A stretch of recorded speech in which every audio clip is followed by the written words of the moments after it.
এই hello hello hello everyone, I hope তোমরা সবাই খুব ভালো আছো। আমি আজকে এখন রাতেই ভিডিওটা করছি। আই থিঙ্ক কি আমি রাতেই ভিডিওটা পোস্ট করে দেবো। জাস্ট স্নান করে ফ্রেশ হয়ে জামাটা পরে বসে পড়েছি। তো তোমরা আশা করি সবাই খুব ভালো আছো, আমিও খুবই ভালো আছি। এবার যে টপিকটা নিয়ে আমি কথা বলবো সেটা হচ্ছে আজকে একটা লাইভ দেখলাম, গুরুত্বপূর্ণ লাইভ আমার মনে হয়। এখানে রেখে একটু কথা বলছি, হ্যাঁ, খুবই গুরুত্বপূর্ণ লাইভ বলে আমার মনে হয়। বিকজ প্রীতমের অবভিয়াসলি প্রীতমকে নিয়েই ভিডিওটা, প্রীতমের চ্যানেল ফেরত পাওয়া এই জিনিসটা নিয়ে আমি খুব হ্যাপি যে আমি আজকে লাইভে প্রীতমকে খুব ভালো করে চিনি এবং আমার মতো যারা ওকে অনেক দিন ধরেই দেখছে বা কথা বলছে তারাও নিশ্চয়ই চিনবে।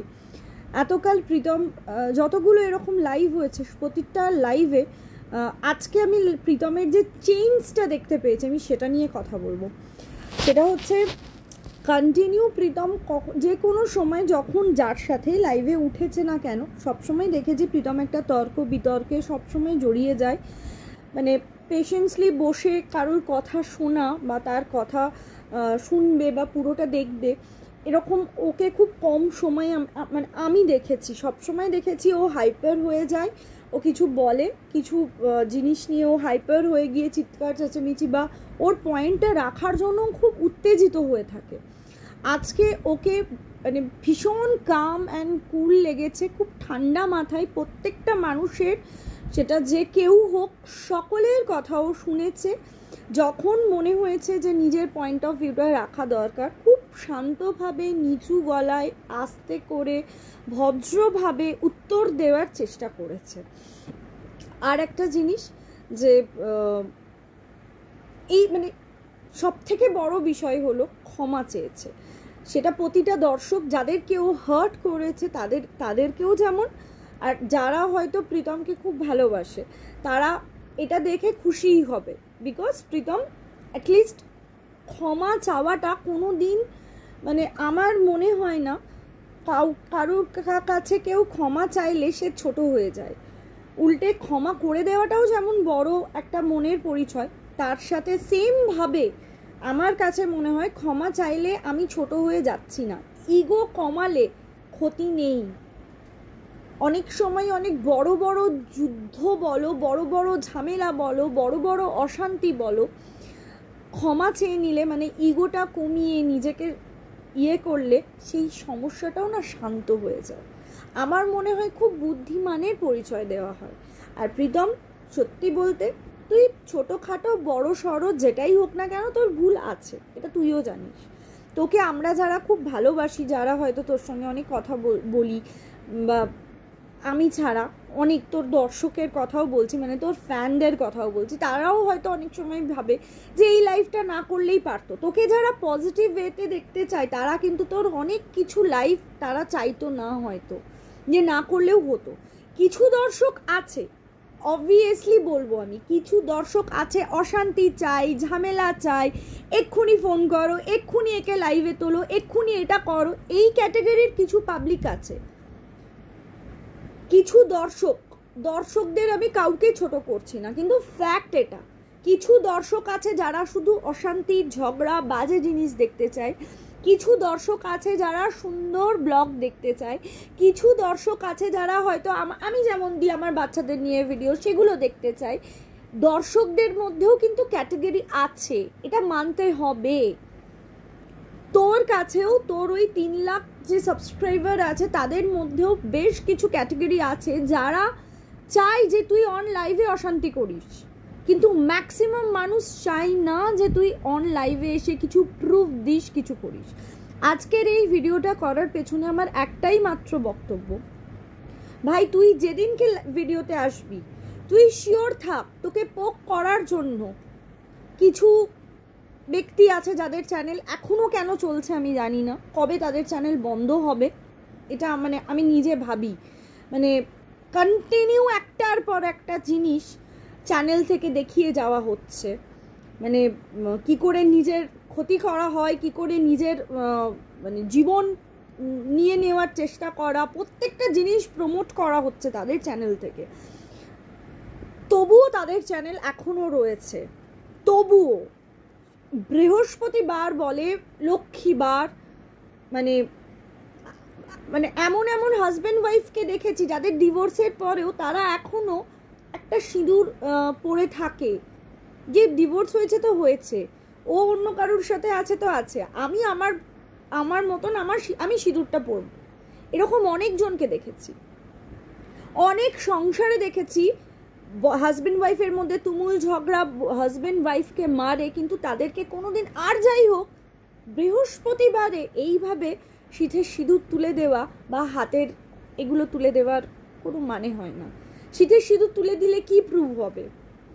আমি এই টপিকটা নিয়ে আলাদা ভিডিও অবভিয়াসলি করবো, বাট স্টিল একটাই কথা বলছি, যেখানে এত ভালোবাসে, এই এই এই পার্টটা কিন্তু হওয়ারই ছিল, এই পার্টটা কিন্তু হওয়ারই ছিল। আমি আমার ভিডিওতে, আমার চ্যানেলে আমি একটা ভিডিও দিয়েছি স্ক্রিন রেকর্ডিং করে, অবভিয়াসলি সেই দিনেই বোঝার কথা ছিল যে ও তুলে দেবে, কিন্তু এইবারে যদি আবার বাড়িতে ঢুকেই তুলে দিত সমস্ত কিছুটা, তাহলে কি হতো? তোমরা পাবলিকরাই গিয়ে বলতে, যারা সিম্প্যাথি দিতে যাও সামটাইমস, তারাই গিয়ে বলতে আবার তুলে দিলে কেন তুললে, আবার কিছু লোক গিয়ে বলতো এটার জন্যই তো করে প্রত্যেকবার। তো ওই যে প্রত্যেকবার এটাই করে, এই কথাটা ব্রেক করার জন্য এতদিন ওটাকে ক্যারি করেছে, কিন্তু ওয়েট লাগছে, হেভি লাগছে, বিকজ জিন্স টপের সাথে স্লিভলেস ড্রেসের সাথে, না আমি ড্রেস নিয়ে কিচ্ছু বলবো না, আমি এখন পরে বসে আছি একটা শর্টস ড্রেস, ওকে ছোট একটা ড্রেস পরে বসে আছি,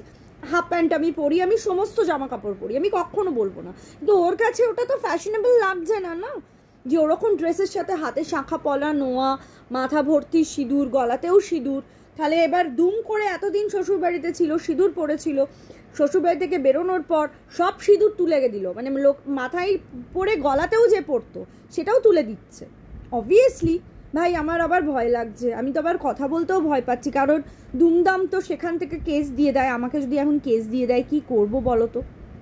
যে যাই করে তবু মানে কেস পড়েই যায়, ভীষণ ভয় লাগছে, আই এম ভেরি স্কেয়ার্ড, সত্যি আমি ভীষণ স্কেয়ার্ড, যে কোনো সময় ও খাকা আমাকে কেস দিয়ে দিতে পারে, খাকা কিন্তু কেস দিতে এক্সপার্ট, আর খাকা অলওয়েজ মেয়েদের পেছন থেকে খেলে।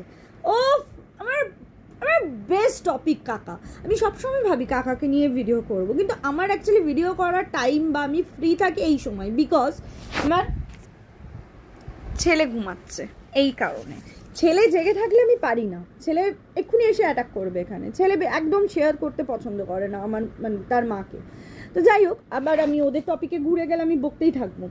তো যেটা বলছি, কাকা তো আবার খেস দিয়ে দেয়, তো খেস খাস সব কিছুই তো তার হাতের কাছে, সব কিছুই তার আন্ডার কন্ট্রোলে, তো অবভিয়াসলি কিছু তো দেখতে পাচ্ছি, নইলে এত দিন ধরে এত জনার, কম লোকের তো চ্যানেল বন্ধ নেই, সবার চ্যানেলই বন্ধ, সবাই ভিডিও করছে না, কাউকেই দেখছি না, কেউ এত অ্যারোগেন্স, মানে এটাকে না অ্যাটিটিউড বলে না, এটাকে বলে অ্যারোগেন্সি, এই লেভেলের অ্যারোগেন্সি কারুর মধ্যে দেখলাম না, গোটা ইউটিউবে কারুর মধ্যে দেখতে পেলাম না, কিন্তু এনাদের এই সো কল্ড ফ্যামিলিটার, যার ওপর প্রচুর লোকের সিম্প্যাথি আছে, প্রচুর লোক জাস্টিস ফর মানে হ্যানা ত্যানা, তো এই ফ্যামিলির মানুষদের মধ্যে অ্যাটিটিউড নেই, অ্যারোগেন্সি চলে এসেছে।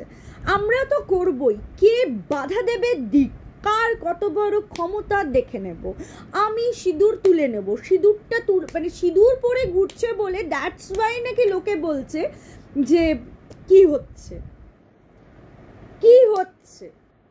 উল্টে এই জিনিসটা, এই কথাটা আমি বেশিরভাগ শুনে থাকি, যে মানে এরকম দেখেওছি রাদার, যে বাপের বাড়ি এসছো থাকো, সিঁদুর তোলা যাবে না, এই সমস্ত করা যাবে না।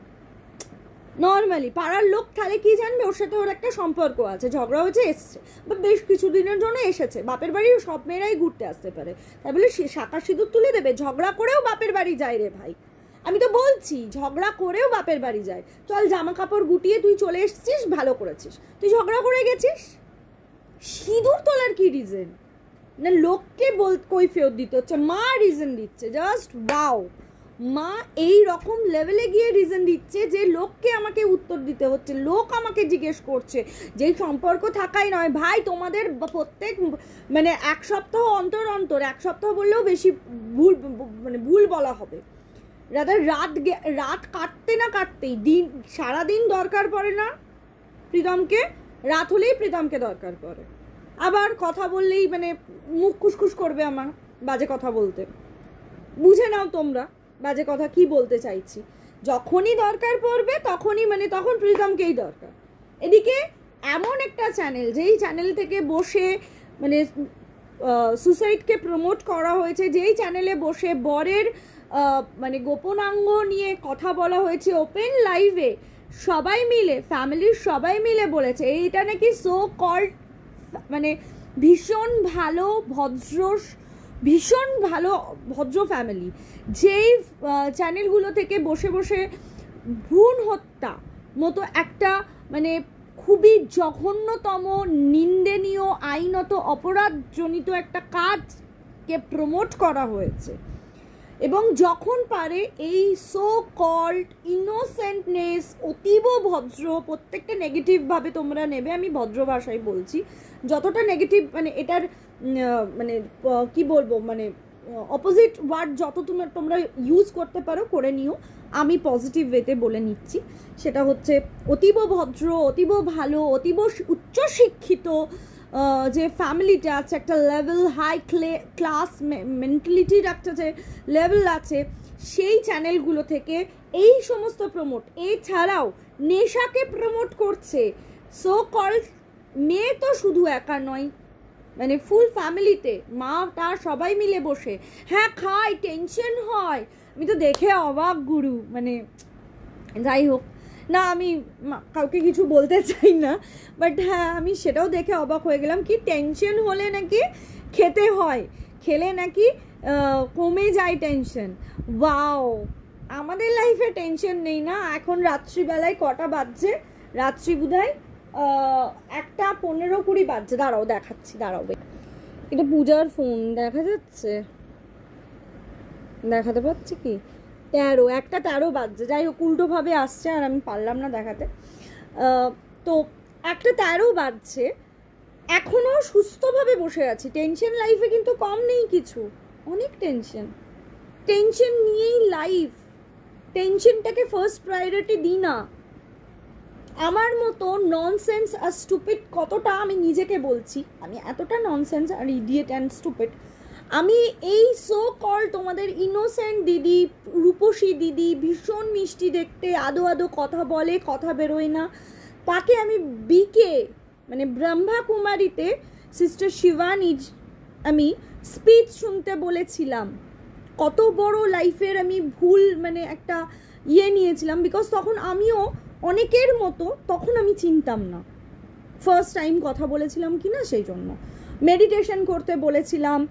ওম মেডিটেশনের মিউজিক অন করে বলেছিলাম মেডিটেশন করবি, মাইন্ডটাকে একটা স্টেবল একটা আনতে খুব সাহায্য হয়। আমি ওকে এইসব টিপস দিয়েছিলাম। সামটাইমস মনে হয় দেওয়ালে মাথা কেন খুঁড়ে নিইনি। পরে যখন অবভিয়াসলি আমার দিশুর সাথে যখন কথা বলেছি, দিশুকে আমি যখন যেটা বলেছি যে বাবু মেডিটেশন করবি, টেনশন নিবি না, ভুলভাল কথা চিন্তা করবি না, ভুলভাল কিছু দেখবি না, ও অলওয়েজ সেগুলো করেছে। সত্যি মেয়েটা স্টেবল, অনেক স্টেবল মেন্টালিটি, ওর মতো মেয়ে হয় না।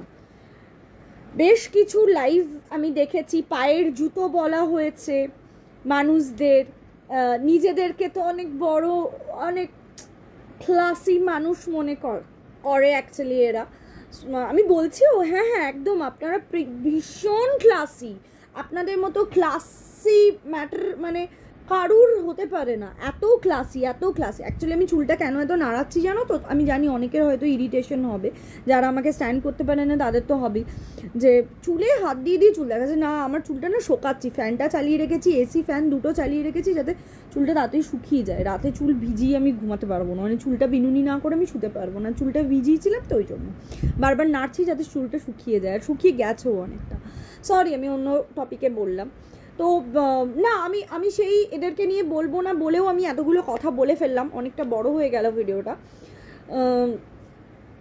যেটা মেন কথা, প্রীতম তুই ইউটিউবে আসলে তোকে অনেকভাবে পোক করা হবে, ডিরেক্টলি ইনডিরেক্টলি জিনিস চাওয়া নিয়ে, ডিভোর্স দেওয়া নিয়ে, অনেক কিছু নিয়ে তুমি এটা বলেছিলে, তোমার পেছনে এটা। আজকে যেমন তোদের লাইভ চলাকালীন আমার কাছে খবর এলো যে অন্য আরেকজনের লাইভে অনেক কিছু দেখিয়েছে। আর বাই দ্য ওয়ে কালকে একটা লাইভে কারুর একজনের লাইভে প্রুফ করা হয়েছিল যে বলা হচ্ছিল যে আমি জানি তো, তো দেখছে আমার ভিডিও, তো দেখছে আমার লাইভ। না, দেখেনি, এটার প্রুফ আমি, বিকজ আমি ওকে ডাইরেক্ট তখন ওই লাইভটা আমিও দেখছিলাম, বেরিয়ে আমি বলেছিলাম তুই কি লাইভ দেখছিস? তখন বললো যে কার লাইভ, কি লাইভ কিসের কথা বলছো? এই যে তোকে যে ফোন করেছিল তার লাইভ কি তুই দেখছিস? বলছে না তো, আমি তো কারোর ফোন লাইভ দেখিনি। কে ফোন করেছিল? তুমি কি বলছো? মানে ও আমাকে ঘুরিয়ে জিজ্ঞেস করছে কে ফোন করেছিল, বিকজ ও জানতো না যে আমি লাইভটা দেখছি বা আমি জানি যে ওকে কে ফোন করেছিল। তখন আমি ঘুরিয়ে বললাম যে না, তুই কারুর সাথে এখন কথা বলেছিস, আমি কারুর নাম করছি না, আমি বলেছি যে কারুর সঙ্গে তুই কথা বলেছিস একটু আগে, সে লাইভে বসে তোকে ফোন করেছিল এবং সেখানে কথা বলেছে লোকের সামনে। কিন্তু ও কি দেখানোর? সবার সামনে ভালো হওয়ার জন্য। অ্যাকচুয়ালি ওই মেয়ে পার্টিকুলার ওই ভীষণ সো কল্ড ক্লাসি, শিক্ষিত, ভদ্র, সভ্য যে মানে ফ্যামিলির যে সো কল্ড ইনোসেন্ট একটা পাপা কিপারি আছে, সেই পাপা কিপারির একটাই জিনিস ইন্টেনশন, সেটা হচ্ছে প্রীতম খারাপ। এটাই বারবার চোখের জলে হোক, তোমাদের সাথে অন লাইভে যেভাবেই হোক, সবসময় প্রুফ করানো। এটা ফ্যাক্ট। কালকে লাইভে অতগুলো লোকের সামনে ও যেভাবে কথা বলেছে, অবভিয়াসলি চার দেওয়ালের মধ্যে কিভাবে কথা বলতে পারে খুব ভালো করে বুঝি, খুব ভালো করে। আর একটা কারুর লাইভে কেউ কাউকে মারামারির কিছু একটা কথা বলছিল, তো সরি বস, বিশ্বাস করতে পারলাম না, বিকজ ক্যামেরাটা পড়েছিল। আর কি মনে হলো? মারছি মনে হলো না? দেখতে পেলে? আমি হাততালি দিলাম। কি মনে হলো? সাউন্ডটা শুনবে, চোখটা দেখবে না, মনে হবে মারছে, তো হাততালি। সো আমি বিশ্বাস করি না, চোখের সামনে তো দেখিনি, কারণ প্রীতমকে তো অনেক পোক করে করে অনেক কিছু অন লাইভে করা হলো। আর মাসি বা এদের যে প্রীতমের মাসিদের যে একটা বন্ডিং ছিল, সেই বন্ডিংটা নেই, তার থেকে অনেক বেটার বন্ডিং এনাদের। সেটা নিয়ে যে আমাদের সো কল্ড খুব ভালো শিক্ষিত, উচ্চশিক্ষিত যে ক্লাসি ফ্যামিলিটা আছে, সেই ফ্যামিলির যে লেডি আছে, হেড অফ দ্য ডিপার্টমেন্ট, উনিই বোধহয়, তো উনি অনেকগুলো কথা বললেন। সেই টপিকটা নিয়ে আমি অন্য কোনো ভিডিওতে বলবো, কারণ আমি যদি ভিডিও প্রপার করতে বসি না, আমার কথা শেষ হবে না। এদের সম্বন্ধে এত কিছু শুধু ভিডিওই দেখেছি ভাই, ভিডিওই দেখেছি, কিন্তু যেটুকু দেখেছি জেনেছি এতগুলো বছর ধরে, জাস্ট টলারেবল করার কোনো জায়গা নেই, আর নেওয়া যাচ্ছে না এদেরকে। এদের স্টপ হওয়াটা দরকার, এটা ফ্যাক্ট। এদের স্টপ হওয়া অ্যাকচুয়ালি দরকার, এদেরকে জাস্ট আর নেওয়া যাচ্ছে না। Enough is enough. এদের যে অ্যাটিটিউডটা, যে অ্যারোগেন্সটা, মানে অ্যারোগেন্সের যে লেভেলটা চলে গেছে না, এরপর এদের নামা দরকার। সত্যি বলছি, ভুল করেছি, ক্ষমা চাইবো, করবো না, কিন্তু এরা ভুল করবে, ক্ষমা চাইবে, মানুষকে ইউজ করবে, মানুষকে ইউজ করা হলে পেছনে তিনটে মানে লাথি মেরে দেবে, দিয়ে তাদেরকে সরিয়ে দেবে, তাদের এগেনস্টে নোংরা কথা বলবে, আবার নিজেরাই সিম্প্যাথি কামাবে। আমাকে তো ওরা ইউজ করেছে, যেটা করে না অ্যাকচুয়ালি, ওরা লোককে ইউজ করে, ওদের টাইম মতো লোকের কাছ থেকে সময় নেয়, লোকের থেকে অ্যাটেনশন নেয়, লোককে বলে যে আমাকে টাইম দাও, আমি খুব একা লোনলি ফিল করছি। তো এই টপিকগুলো নিয়ে পরে ভিডিও করব, বিকজ ভিডিওটা আরও বেড়ে যাবে। তো যেটা লাস্ট টু লাস্ট কথা, কংগ্রাচুলেশন প্রীতম, তুই হয়তো তোর চ্যানেল খুব তাড়াতাড়ি পেয়ে যাবি, তোর চ্যানেলে ভিডিও দেখতে পারবো, আমি খুব হ্যাপি। ভালো ভিডিও দে, ভালো কাজ কর, লাইভ করলেও খুব রেয়ার টাইমে লাইভ হয় সবসময় না। এই তোদের যে এখন যে টাইমিংটা চলছে, এই টাইমে আমার মনে হয় না রেগুলার লাইভে আসা দরকার আছে। খুব বড় বড় ব্লগিং চ্যানেলগুলো, যত জনারই নাম নেব খুব কম, মানে প্রত্যেকটা বড় বড় চ্যানেল রোজ কিন্তু লাইভে আসে না। এটা আমার তরফ থেকে তোকে একটা রিকোয়েস্ট, বিকজ লাইভে আসা মানেই ডাইরেক্ট পাবলিকদের সাথে কথা, এবং পাবলিকরা মানে কমেন্ট করার একটা জায়গা পায়, যেখান থেকে অজস্র কমেন্ট আসবে ওদের ভিডিও থেকে, ওদের লাইভ দেখে তোকে এসে বলবে, তুই পোক হবি, তুই আবার করে ফেলবি, তোকে যেটুকু চিনেছি তুই সেটাই বারবার করেছিস। সো দ্যাটস ওয়াই বলছি ভিডিও দে, ব্লগিং দে, শর্টস ভিডিও দে, প্রয়োজন হলে সারাদিনে 2-3টে করে ভিডিও দে, সবাই আমরা দেখবো যারা তোকে ভালোবাসি, যারা তোকে সাপোর্ট করি, তোর প্রত্যেকটা দিদি দাদা ভাই বোন সবাই দেখবে। বাট লাইফটা এই মুহূর্তে তুই আসিস না, তোকে এটাই বারণ করছি, বিকজ তুই লাইভে ঢুকবি, তোকে পোক করবে, তুই তোর টেম্পারমেন্ট কন্ট্রোল করতে পারবি না, তুই ভুলভাল বলতে পারিস। যদিও আমার মনে হলো তুই এখন অনেক স্টেবল, তুই এখন অনেকটা ঠান্ডা হয়েছিস, যেটা দেখে আমি খুব হ্যাপি হয়ে ভিডিওটা করলাম, যে তোর এতটা ঠান্ডা ব্যাপারটা দেখে। তো ভালো থাক, সুস্থ থাক, আর ঠান্ডা মাথায় হঠকারিতায় তাড়াহুড়োই ভুল ডিসিশন আর নিস না। আরও একটা লাস্ট কথা, সম্পর্কে আর জড়াস না। আমি জানি তুই নিজেও চাস না, তুই নিজেও বলেছিস আর এবার আমি একা থাকতে চাই, বাট স্টিল তবুও বড় হিসেবে ভয় আছে কোথাও মনে, সেই জন্যই তোকে বললাম কথাটা। আর কোনো সম্পর্কে এই মুহূর্তে দাঁড়িয়ে জড়াস না, টাইম নে, নিজের লাইফকে টাইম দে, নিজের একটা জায়গা আবার তৈরি কর, তারপর যেটা হওয়ার হয়। কারণ এত তাড়াতাড়ি কোনো সম্পর্কে জড়ানোটা আমার মনে হয় না ঠিক হবে। তো চলো, love you all, bye, take care, সবাই ভালো থেকো, সুস্থ থেকো, আর গুড নাইট, বিকজ আমি ভিডিওটা এখনই ছাড়বো। টাটা।